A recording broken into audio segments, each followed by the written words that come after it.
पन्नगे च सुरेन्द्रे च कौशिके पाद संस्पृशि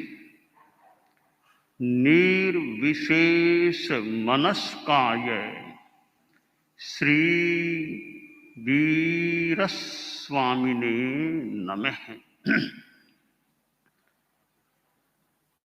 परमात्मा बन जाना तो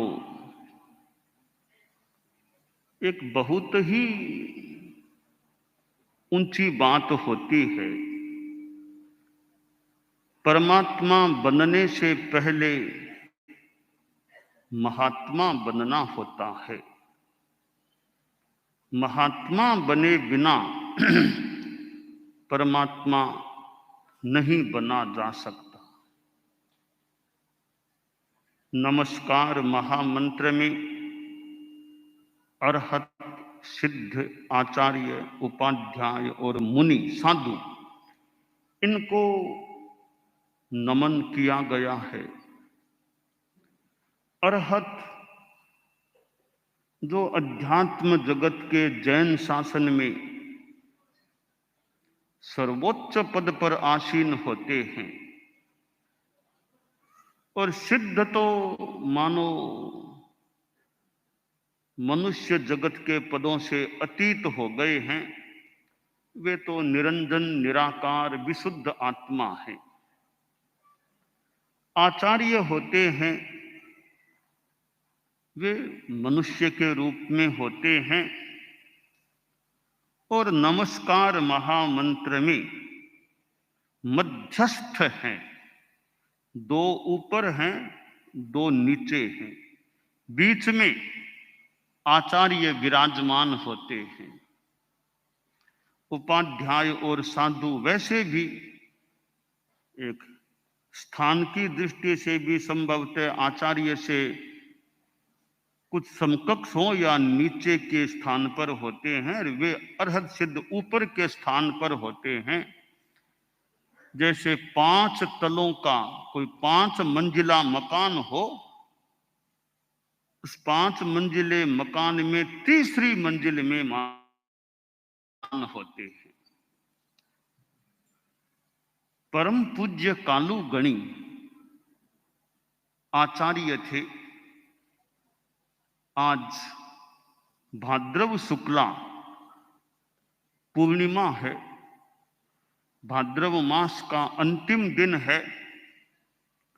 और चतुर्मास में ये सावन भादवा, ये 2 खास धर्म के महीने होते हैं। इनमें तपस्या और ज्यादा अच्छा व्याख्यान कार्य, धार्मिक ज्यादा एक माहौल संभवतः रहता है या रहना चाहिए। तो 2 महीनों में यह भाद्रव मास और उसका आज अंतिम दिन है। भाद्रव महीना हमारे धर्म संघ के इतिहास की दृष्टि से भी महत्वपूर्ण है। कई ऐतिहासिक प्रसंग भाद्रव महीने में घटित हुए हैं। जहां भाद्रव कृष्णा द्वादशी परम पूज्य श्रीमद जयाचार्य का महाप्रयाण दिवस है, तो भाद्रव शुक्ला तृतीया परम वंद्य आचार्य श्री तुलसी का युवाचार्य मनोनयन दिवस है। कालूगणी ने भाद्रव शुक्ला तृतीया के दिन मुनि तुलसी को अपना उत्तराधिकारी युवाचार्य नियुक्त किया था, भावी आचार्य के रूप में स्थापित किया था। तीसरा प्रसंग हम देखें तो भाद्रव शुक्ला छठ कालूगणीवर का महाप्रयाण दिवस है। भाद्रव शुक्ला नवमी परम स्तुत्य आचार्य श्री तुलसी का आचार्य पदारोहण दिवस हो जाता है। आगे हम 5वां प्रसंग देखें तो भाद्रव शुक्ला द्वादशी डालगणी प्रवर का महाप्रयाण दिवस है और भाद्रव शुक्ला द्वादशी के दिन आचार्य श्री महाप्रज्ञ जी ने मुझे महाश्रमण को अपना युवाचार्य मनोनीत किया था। भाद्रव शुक्ला त्रयोदशी को देखें तो परम पूज्य परम वंदनीय भिक्षु स्वामी प्रथम आचार्य हमारे धर्म संघ के, उनका महाप्रयाण दिवस धर्मोत्सव का दिवस होता है और भाद्रव शुक्ला नवमी विकास महोत्सव का दिन भी अब बना हुआ है और भाद्रव शुक्ला पूर्णिमा आचार्य श्री कालूगणी का आचार्य पदारोहण दिवस होता है। तो भाद्रव के कार्यक्रमों में प्रसंगों में मानो आज का अंतिम प्रसंग है भाद्रवी पूर्णिमा का कि कालूगणी ने आज के दिन पट्टोत्सव के साथ या विधिवत जैन श्वेतांबर तेरा पंथ धर्म संघ की बागडोर संभाली थी। आचार्य पद पर औपचारिक रूप में आरूढ़ हुए थे। कालूगणी अष्टम आचार्य थे हमारे धर्म संघ के और उनका जीवन काल लगभग 59 वर्षों का रहा और वे श्रीमद जयाचार्य के शासन काल में जन्मे हुए थे। जयाचार्य मगवागणी, मानकगणी, डालगणी तो फिर स्वयं जो उनके जीवन काल में तेरा पंथ के 5 आचार्यों का आचार्य काल रहा। विक्रम संवत 1933 फाल्गुन शुक्ला द्वितीया को छापर में उनका प्रादुर्भाव हुआ था, जन्म हुआ था और जब उनकी जन्म शताब्दी आई थी, 100 वर्ष पूरे हुए थे, तब परम पूज्य आचार्य श्री तुलसी ने उनके सानिध्य में छापर में कालू जन्म शताब्दी का समारोह आयोजन भी हुआ था और उस समय तो कालूगणी के द्वारा दीक्षित कितने संत साध्वियां धर्म संघ में विद्यमान थे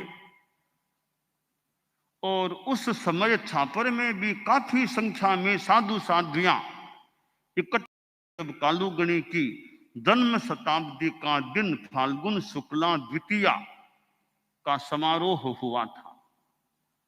वह 100 वर्षों की उनकी जन्म की संपन्नता का समय था और आज उनका आचार्य पदारोहण दिवस है। वे जन्मे तो उनका जन्म भी थोड़ा सा विशिष्टता लिए हुए था। माता जी छोगा जी सो रही थी और उनको लगा कि कोई छोटा बच्चा आया है। बात का संक्षेप में भाव यह हो सकता है, बच्चा बोलता है कि माँ मैं तुम्हारे पास आना चाहता हूँ। छोगा जी के कोई संतान नहीं थी तो मैं तुम्हारे पास आना चाहता हूँ, तुम्हारी गोद में पलना चाहता हूँ। छोटा बच्चा यूं कि बोल रहा है। छोगा जी को तो बेटा मानो चाहिए, संतान चाहिए। कहा बेटा आजा आजा, मैं तुम्हें पाल लूंगी। तो माँ पाल लोगी, पर एक बात है, मैं आऊंगा मेरे साथ खतरा भी आएगा। क्या तुम खतरे का मुकाबला कर लोगी? क्या तू आजा, तुम्हारे लिए जो भी खतरा आएगा मैं मुकाबला कर लूंगी। वो बच्चा तो अदृश्य हो गया। पास में मूलचंद जी जो कालूगणी के पिताजी वो भी सो रहे थे। उन्होंने कहा किससे बात कर रही हो, अभी तुम रात में किसके साथ बात कर रही हो? कहा कोई छोटा सा बच्चा आया था और उसने कहा कि मैं आना चाहता हूं, और उस बच्चे से बात की थी। यानी ठीक है, कोई शुभ संकेत है। अब कुछ समय बाद में बच्चे का जन्म होता है, कालूगणी का जन्म होता है। शिशु मां के पास था। जैसा बच्चे ने वो कहा था कि खतरा साथ में आएगा, तो शिशु मां के पास सो रहा था। एक कोई विकराल आकृति, कोई दैत्य सा, राक्षस सा छोगा जी को दिखाई दिया। अब वो दैत्य या विकराल रूप में जो था, मानो उसने बच्चे को लेने के लिए हाथ आगे संभवतः बढ़ाया। तब छोगा जी सावधान उसको पछाड़ा, उस विकराल आकृति वाले पछाड़ा, थोड़ा दुत्कारते हुए से यूं पछाड़ा। फिर वो दृश्य अदृश्य हो गया। बाद में दोबारा वो दृश्य दिखाई नहीं दिया। तो जो बच्चे ने कहा था कि खतरा आएगा, वो खतरा आया। माँ जी ने मुकाबला भी किया और उसको दूर कर दिया। तो इससे अनुमान होता है कि कालूगणी कोई दिव्य आत्मा थी, कोई देवलोक से।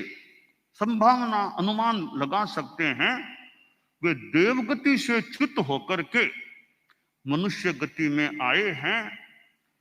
और हो सकता है उनको लगा भी कि मेरा कोई विरोधी भी है, तो वो कुछ कठिनाई पैदा करने वाला है, तो पहले ही मां को कह दिया कि मैं आऊंगा तो खतरा साथ में आएगा। तो ये कई बार आत्माओं के कोई शत्रु भी कोई हो सकते हैं। भगवान पार्श्वनाथ के भी थोड़े प्रतिकूल व्यवहार वाला व्यक्ति था, भगवान महावीर के साथ भी हुआ। तो कालूगणी को भी ऐसा लगता है कोई विरोधी आत्मा, कोई विरोधी देव शक्ति थी, और उनको लगा कि मैं जन्मूंगा तो वो विरोधी शक्ति मुझे कष्ट देने वाली हो सकती है, तो मां को संकेत दे दिया कि मेरे साथ खतरा भी आएगा। तो कालूगणी का फाल्गुन शुक्ला द्वितीया को जन्म हुआ। कोई योग है, कालूगणी का जन्म भी शुक्ला द्वितीया को है। गुरुदेव तुलसी का जन्म भी शुक्ला द्वितीया को है। फाल्गुन शुक्ला द्वितीया और कार्तिक शुक्ला द्वितीया, दोनों गुरु सुशिष्य का जन्म शुक्ला द्वितीया को हुआ। कालूगणी माता छोगा जी के पास रहने वाली, और आखिर कुछ अवस्था आती है बचपन में ही, दीक्षा के भाव भी पैदा हो गए और दीक्षित भी हो गए। किसी बालक को यो दीक्षा का मौका मिले, मगवागणी जैसे पंचम आचार्य श्री के द्वारा बालक कालू की दीक्षा संपन्न होती है, और उनकी मासी की बेटी बहन मां ये भी दीक्षित हो गई। और दीक्षा के बाद भी एक अच्छे, मतलब मगवागणी की दृष्टि में एक अच्छे साधु के रूप में थे। मगवागणी की बहुत कृपा दृष्टि मुनि कालू छापर पर रही, ऐसा अनुमानित होता है। और मगवागणी के यूं तो शिष्य तो और भी रहे होंगे, पर मुनि कालू छात्र पर उनकी एक मेहर नजर थी। अच्छे विवेकवान एक व्यक्ति थे कालू, मुनि कालू। मगवागणी का विश्वास, कृपा, जो भी शब्द उचित हो, वो प्राप्त किया कालूगणी का मुनि कालू छापर ने। और मगवागणी से प्रेरणा, गुरु से कई बार किसी किसी गुरु से अच्छी प्रेरणा मिल जाती है, कृपा भी मिलती है, साथ में प्रेरणा भी मिलती है। गुरु के साये में शिष्य को आगे बढ़ने का मौका भी मिल जाता है। आखिर मगवागणी का तो विक्रम संवत 1949 में महाप्रयाण हो गया। लगभग 5 साल अंदाज मगवा गणी के सानिध्य में रहने मुनि कालू को मौका मिला। फिर मानक गणी का आचार्य काल आ गया। उनका आचार्य काल भी थोड़ा ही रहा, 5 वर्ष भी पूरे नहीं हुए। मानक गणी का भी महाप्रयाण हो गया और अब नए आचार्य की अपेक्षा थी। तो नया आचार्य कौन हो? मानक गणी तो उन्होंने तो निर्णय दिया नहीं था, बिना निर्णय किए ही महाप्रयाण हो गया था, तो आचार्य का स्थान खाली हो गया था। अब भावी आचार्य कौन बनेगा, इस संदर्भ में चिंतन चला तो मुनि कालू छापर का नाम भी एक आया कि इनको भी आचार्य बनाया जा सकता है। परंतु आखिर उनको उस समय नहीं बनाया गया या वे बनने को तैयार नहीं थे।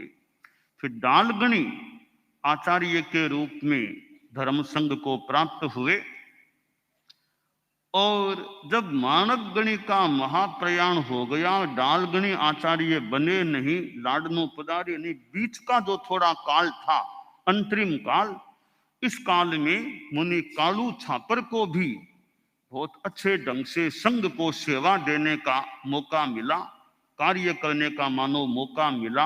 अंतरिम काल में मुनि मगन और मुनि कालू, इन दो का नाम आता है। अंतरिम काल में विशेष एक कार्य करने वाले संत थे। डालगणी के आचार्य काल में करीब 12 वर्षों तक मुनि कालू छापर को रहने का मौका मिला। डालगणी का आचार्य काल 12 करीब वर्षों का रहा था और डालगणी ने अपना उत्तराधिकारी पब्लिकली घोषित नहीं किया, प्रच्छन्न रूप में पत्र में नाम अंकित करके रखा था और मुनि कालू छापर को गोपनीय पत्र में उन्होंने अपना उत्तराधिकारी नियुक्त किया था और नाम प्रकट किया नहीं, संतों को भी कोई नाम बताया नहीं, थोड़ा सा एक अनुमान हो सके ऐसा इशारा तो दे दिया था कि जो नाम है वो तुम जो यहां हो उन्हीं में से किसी का नाम है, बाकी नाम बताया नहीं था उन्होंने। और आखिर लाडनू में विक्रम संवत 1966 भाद्रव शुक्ला द्वादशी, वो जो लाडनू में साधियों का सेवा केंद्र का स्थान है, वहां आश्रय डालगणी का महाप्रयाण हो गया और आज पहले युवाचार्य सामने तो बनाया नहीं था, पर प्रच्छन्न पत्र था, पत्र को देख लिया गया, पढ़ लिया गया, तो मुनि कालू का नाम था। फिर उनको आखिर आचार्य के रूप में स्थापित किया गया। वो जो औपचारिक रस्म अदा हुई वो आज के दिन हुई। 12 को महाप्रयाण हुआ डालगणी का, पूनम को कालूगणी प्रवर का आचार्य पदारोहण हुआ। तो लाडनू में आज के आचार्य श्री कालूगणी हमारे धर्म संघ विधिवत औपचारिकता के साथ आचार्य पद पर आरूढ़ हुए और उनका आचार्य काल आगे बढ़ा। उन्होंने 27 वर्षों तक लगभग जैन श्वेतांबर 13 पंथ धर्म संघ की शासना की, साएं भी हुई। कालूगणी ने यात्रा भी कुछ की, अधिकांश समय तो राजस्थान में बीता उनका। थोड़े बाहर पधारे, थोड़े बाहर पधारने में, राजस्थान से बाहर पधारने में या तो वे हरियाणा पधारे। विक्रम संवत 1977 का चतुर्मास कालूगणी ने हरियाणा में भिवानी में किया था। एक चतुर्मास उन्होंने अपने आचार्य काल का आउट ऑफ राजस्थान एक ही किया, वो भिवानी हरियाणा में किया। एक यात्रा उन्होंने आउट ऑफ राजस्थान मालवा मध्य प्रदेश की थी।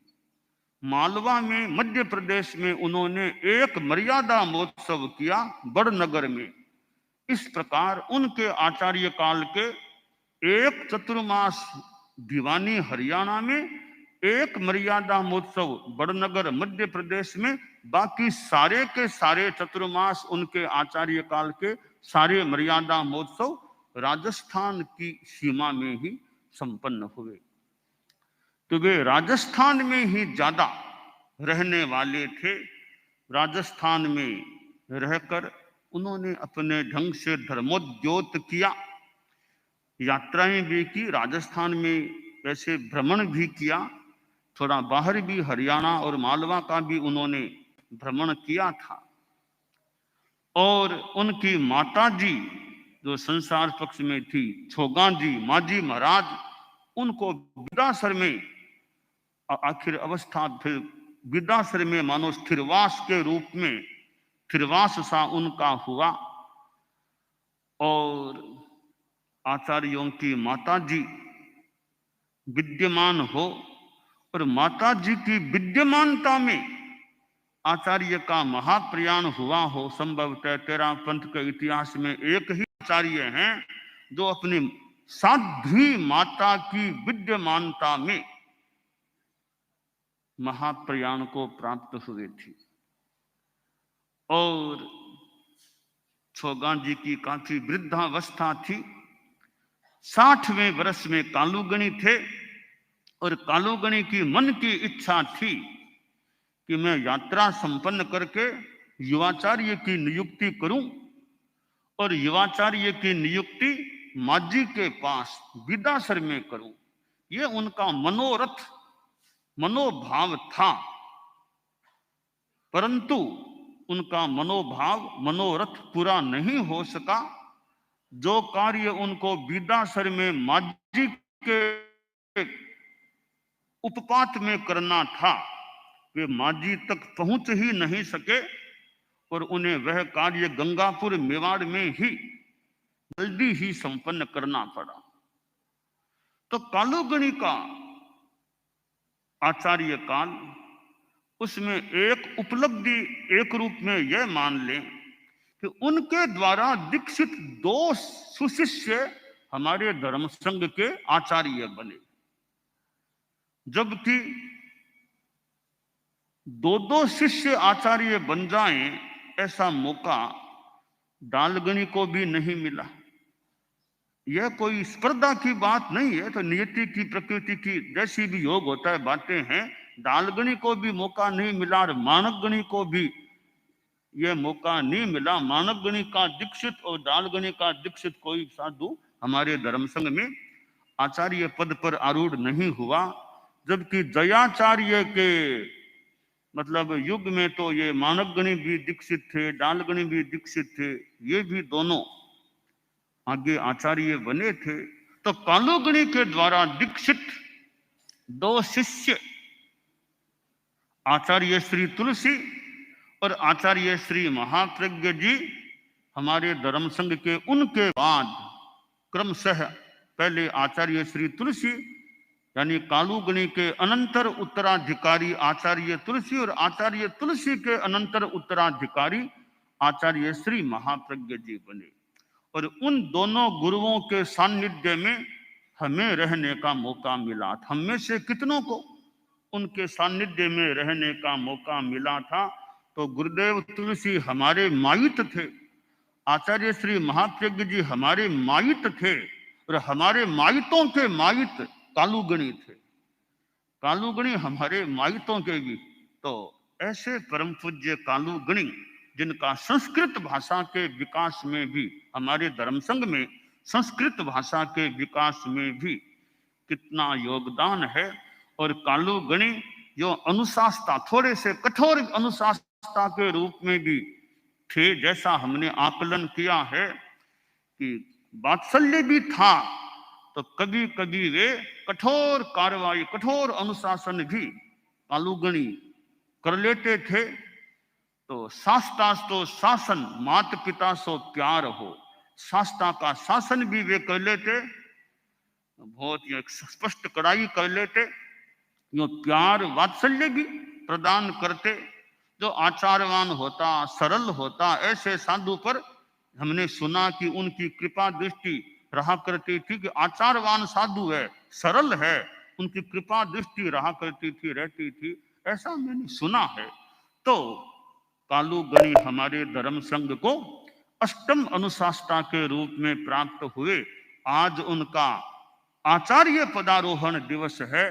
मैं कालूगणी के प्रति अभिवंदना व्यक्त करता हूं और उनके प्रति एक गीत भी मेरा बनाया हुआ है, वो भी मैं कुछ गाना चाहूंगा। दानान सेठम अभयपयाणम सच्चेषु या अणवज्जं वयन्ति तवेषु या उत्तम बंभचेरम लोगुत्तमे समणेनाय पुत्ते।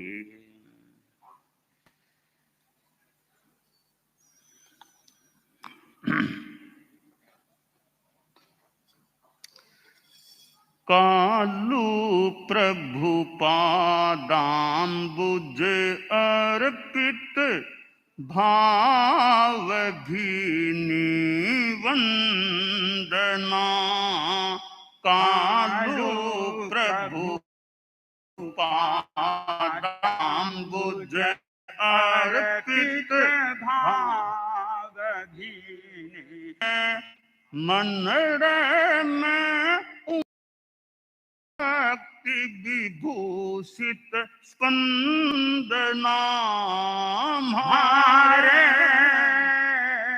मनड़े में उमड़े भक्ति विभूषित स्पंदना। कालो प्रभु पादाम्बुज अर्पित भाव वंदना।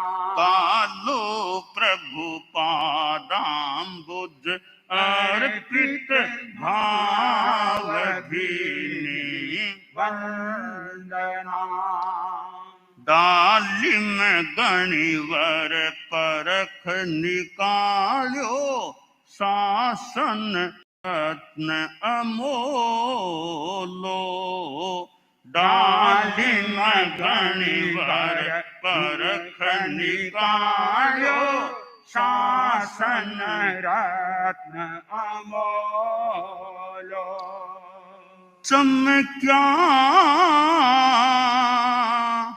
तेरा पथ अंबर में जूं शारद चंदना।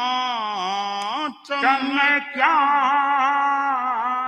तेरा पथ अंबर में जूं शारद चंदना। कालो प्रभु पादाम्बुज अर्पित भाव भीनी वंदना। कालो प्रभु पादाम्बुज अर्पित भाव भीनी वंदना। संस्कृत भाषा ऊंची जैनागम कुंची कहलाई। संस्कृत भाषा ऊंची जैनागम कुंची कहलाई। मघवा गुरुवर सीख पाई हृदय स्पर्शना। मघवा गुरुवर सीख पाई हृदय स्पर्शना। कालो प्रभु पादाम्बुज अर्पित भावहीनी वंदना। कालो प्रभु पादाम्बुज अर्पित भावहीनी वंदना। आचारी रिजु संताओं पर वत्सलता बरसाता।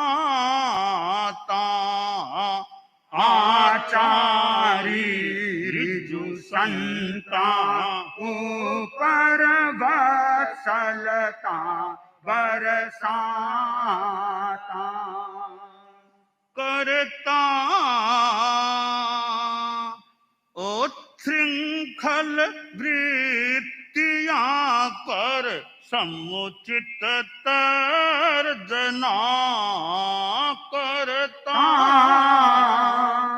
उच्छृंखल वृत्तियां पर समुचित तर्जना। कालो प्रभु पादाम्बुज अर्पित भावहीनी वंदना। कालो प्रभु पादाम्बुज अर्पित भावहीनी वंदना। तुलसी महाप्रज्ञ आचारज देन थारी संघन। तुलसी महाप्रज्ञ आचारज देन थारी संघन। दो दो युग प्रधान वरदान खातिर गण अभिवंदना। दो दो युग प्रधान वरदान खातिर गण अभिवंदना। कालो प्रभु पादाम्बुज अर्पित भावहीनी वंदना। मारे मनड़े में उमड़े भक्ति विभूषित स्पंदना। मारे मनड़े में उमड़े भक्ति विभूषित स्पंदना। कालो प्रभु पादाम्बुज अर्पित भावहीनी वंदना। कालो प्रभु पादाम्बुज अर्पित भावहीनी वंदना। तो कालूगणी जिनके दो सुशिष्य हमें युग प्रधान आचार्य के रूप में उपलब्ध हुए थे, और ऐसे आचार्य हमारा यह अपना चिंतन दृष्टिकोण भी हमें उनके सुशिष्यों के पास रहने का मौका मिला कि भी गुरुदेव तुलसी आचार्य श्री महाप्रज्ञ जी जो हमसे इतने जुड़े हुए हैं, उन हमारे गुरुओं के वे गुरु थे कालूगणी। तो ऐसे हमारे परम पूजनीय कालूगणी हमारे धर्म संघ के अष्टम अधिशास्ता थे। आज कल्याण परिषद की गोष्ठी का दिन भी है। अनेक संस्थाओं के अध्यक्ष आदि मंत्री महामंत्री जो भी उपस्थित भी हो गए होंगे, होने वाले भी हो सकते हैं। इतनी संस्थाएं हैं, उन एक एक संस्था को देखें तो संभवतः एक तेरापंथी महासभा ही ऐसी संस्था वर्तमान में है मैं भूल न करूं तो जो कालूगणी के युग में जन्म लेने वाली या पैदा होने वाली और सारी संस्थाएं सब बाद की हैं, सब बाद की हैं। कालूगणी का कोई शासन काल के समय में कोई उभरने वाली उत्पन्न होने वाली संस्था है तो वो तेरापंथी महासभा है। यानी 100 वर्षों से ज्यादा समय तेरापंथी महासभा को हो गया है। तो कालूगणी के साथ मानो तेरापंथी महासभा का भी एक यह नाता है, संबंध है। और संस्थाएं तो कालूगणी के बाद के आचार्यों के समय में अधिकांश या तो गुरुदेव तुलसी के समय में पैदा हुई वर्तमान की संस्थाएं हैं। तेरापंथी महासभा है जिसको संस्था शिरोमणि कहा गया है। वह संस्था कालूगणी के साथ उनके शासन काल के साथ जुड़ी हुई संस्था है। तो कल्याण परिषद गोष्ठी का दिन है, अनेक संस्थाएं जुड़ी हुई है। अखिल भारतीय तेरापंथ युवक परिषद है और है, महिला मंडल है, जिनके चुनाव भी यानी चुनाव का वर्ष भी यह है। तो ठीक है, यह सेवा का कार्य है, तो सेवा में स्थानांतरण भी हो जाता है। तो ठीक है, आदमी पद से भले मुक्त भी हो जाए परंतु कार्य से, सेवा भावना से, संघीय भावना से सदा युक्त, पद से भले कभी मुक्त हो जाए तो संघीय भावना से युक्त बने रहें। और पद भी एक संस्था में पद है, फिर और किसी संस्था में भी कोई काम करने का, सेवा करने का किसी को अवसर मिले तो मिल सकता है। ऐसे अनेक लोग हैं, कभी तेरापंथ युवक परिषद में रहे थे, बाद में और संस्थाओं के साथ वे जुड़ गए और वहां सेवा देने लगे। और फिर भी तेरापंथ युवक परिषद के साथ भी उनका वो मानसिक नाता संबंध थोड़ा जुड़ा रहा कि हम पहले वहां रहे थे। तो ये हमारे धर्म संघ में अनेक ये केंद्रीय संस्थाएं हैं और जिन संस्थाओं के कार्यकाल भी थोड़े बदलते रहते हैं। यह जो लोकतंत्र की व्यवस्था है उसके हिसाब से तो ठीक है, यह तो लोकतांत्रिक या वैधानिक प्रणाली है, इस प्रणाली का भी पालन करना अपेक्षित होता है। तो वो एक बात है, मूल अपनी संघीय भावना और सेवा भावना, अपने खुद की आत्म कल्याण की भावना, ये भावनाएं बनी रहे, खूब अच्छा काम होता रहे। तो हम पुनः मैं परम पूज्य कालूगणी के प्रति अपनी श्रद्धा का अर्पण करता हूँ।